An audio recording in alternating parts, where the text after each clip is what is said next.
जंग से जुड़ी अब एक और बड़ी अंदर की खबर आ रही है। अब क्या ये जंग रुकेगी वार्ता के बाद या और ज्यादा भड़क जाएगी? इसे लेकर कुछ अहम खबरें, क्योंकि ट्रंप ने कह दिया है अब बहुत भयंकर हमला होगा। अमेरिकी राष्ट्रपति डोनाल्ड ट्रंप ने ईरान को दरअसल चेतावनी दी दी है। वो लेबनान में अपने समर्थक संगठन हिजबुल्लाह की गतिविधि पर तुरंत रोक लगाए। ट्रंप ने सोशल मीडिया पोस्ट में कहा है कि अगर ऐसा ईरान ने हिजबुल्लाह को नहीं करके रोका तो फिर अमेरिका उस पर पिछले हफ्ते से भी कहीं ज्यादा भयानक और बड़ा हमला करेगा।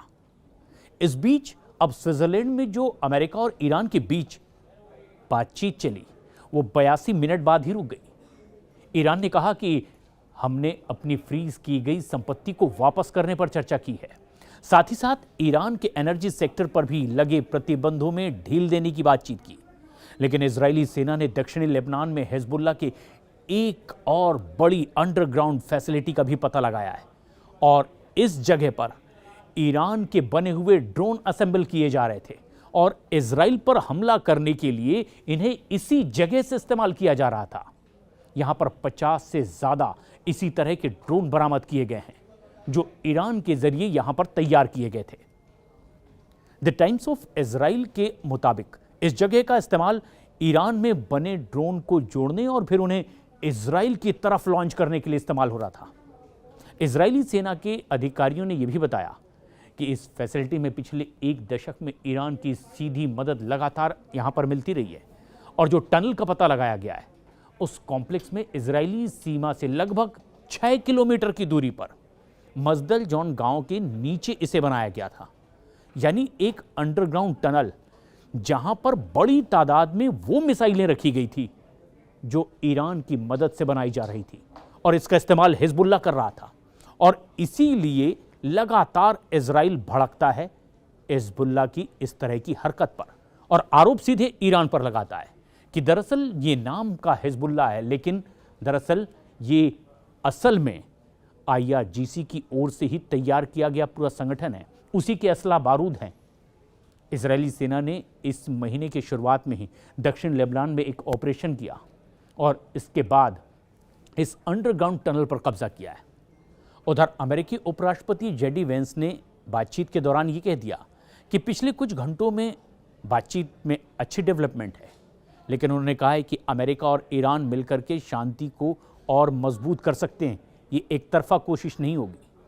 वेंस के मुताबिक दरअसल ट्रंप चाहते हैं कि दोनों देशों के रिश्तों में अब एक नया अध्याय शुरू हो, क्योंकि लड़कर तो काफ़ी देख लिया और अब अगले 10 साल में पश्चिम एशिया की तस्वीर चाहें तो अमेरिका और ईरान मिलकर बदल सकते हैं। पाकिस्तान और कतर की मध्यस्थता में दरअसल चल रही इस बातचीत का मकसद भी है कि इस पूरे क्षेत्र में तनाव को कम किया जाए, शांति स्थापित की जाए और कोशिश ये कि जो थोड़े वक्त की शांति है यह स्थायी रूप से यहां कायम हो। पर अमेरिकी राष्ट्रपति डोनाल्ड ट्रंप ने एक बार फिर ईरान में सैन्य हमला करने की एक बहुत बड़ी धमकी दे दी है। दरअसल ये हुआ है तब जब हिजबुल्लाह ने एक बार फिर हमला किया है इजराइल पर और फिर इजराइल का जबरदस्त पलटवार देखने को मिला है। और ऐसे में जबकि एक तरफ शांति वार्ता चल रही है, स्विट्जरलैंड में मेज पर अमेरिका और ईरान का डेलीगेशन बैठा हुआ है कि किस तरीके से इसे मुकम्मल किया जाए, जो शांति वार्ता चल रही है इसे स्थायी रूप से कायम किया जाए।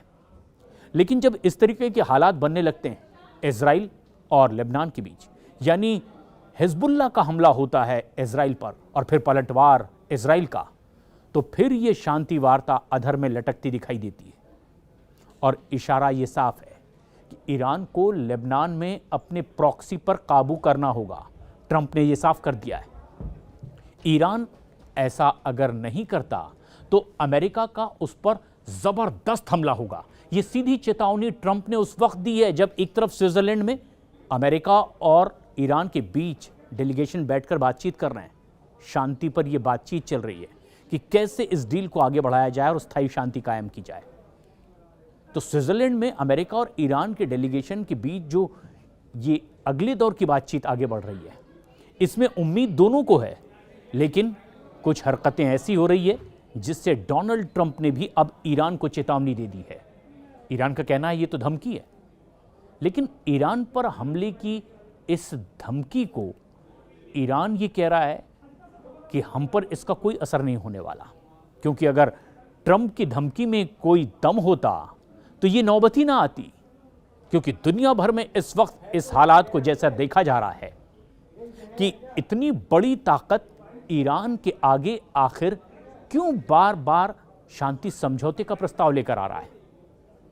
उधर इजराइल ने भी बार बार यह कहा है कि लेबनानी गुट हिजबुल्लाह से उसकी सुरक्षा को बहुत बड़ा खतरा है, और ऐसे में अमेरिका ईरान के समझौते में लेबनान को शामिल नहीं किया जाना चाहिए, जबकि यही एक इकलौती सबसे बड़ी शर्त भी दिखाई देती है ईरान की ओर से। इजराइल जबरदस्त हमले करता है और फिर ईरान कहता है कि सबसे पहले आपको इजराइल को रोकना होगा, वरना फिर शांति समझौते का कोई मतलब नहीं। और ऐसे ही हालात इस वक्त दिखाई दे रहे हैं। अमेरिका ने अब तक के इस तर्क को माना नहीं है जो कहा जा रहा है इजराइल की ओर से कि लेबनान को इस शांति समझौते से अलग रखा जाए, लेकिन पूरे पश्चिम एशिया में शांति पर जोर देने की बात कही गई है। लेकिन एक खास पोस्ट आई है ट्रंप की तरफ से।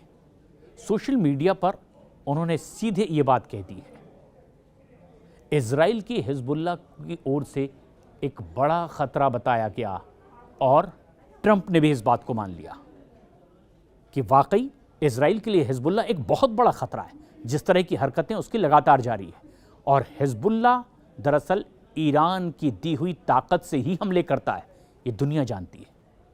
शांति समझौते के बावजूद इजराइल ने लेबनान पर जबरदस्त हमले किए और इससे ईरान ने गुस्सा जाहिर किया और हॉर्मूज को एक बार फिर बंद करने की बात कह दी है। अब ये दुनिया के लिए एक बड़ा झटका हो सकता है। जहां एक तरफ शांति के लिए बातचीत और आगे बढ़ रही है, वहीं दूसरी ओर एक ऐसा अटैक किया गया जिसकी वजह से हॉर्मूज को फिर बंद करने की बात कह दी गई है। डोनाल्ड ट्रंप ने इजराइल के पीएम बेंजामिन नेतन्याहू के रवैये पर भी नाराजगी जाहिर की है।